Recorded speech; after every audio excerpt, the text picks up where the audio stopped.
भीम ने हिडिंबा की बातों को सुना, लेकिन तभी राक्षस हिडिंब वहां आ गया। उसने अपनी बहन को भीम के पास देखकर गुस्से में पांडवों और हिडिंबा को मारने का निश्चय किया।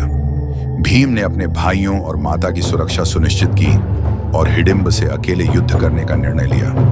यह युद्ध भीषण और लंबे समय तक चला। आखिरकार महाबली भीम ने अपनी ताकत और वीरता से हिडिंब का वध कर दिया। हिडिंबा ने भीम के पास जाकर कहा, हे राजन, मैं आपसे विवाह करना चाहती हूँ। मैं आपको वचन देती हूँ कि मैं केवल 1 वर्ष तक आपके साथ रहूंगी।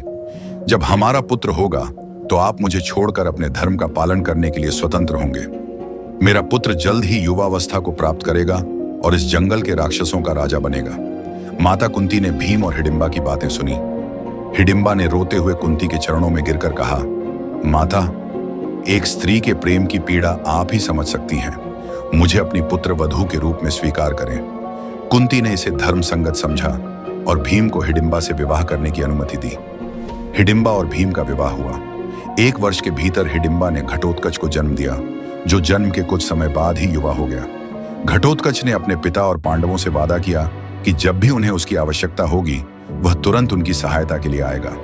हिडिंबा ने अपने वचन के अनुसार भीम और उनके परिवार को विदा किया। यह विदाई भावुक थी, लेकिन धर्म और कर्तव्य का पालन करते हुए सबने इसे स्वीकार किया। भीम और हिडिंबा की इस कथा में प्रेम, कर्तव्य और धर्म का अद्भुत संतुलन देखने को मिलता है। यह हमें सिखाती है कि सच्चा साहस अपने कर्तव्यों का पालन करना है और प्रेम में त्याग सबसे बड़ा गुण है।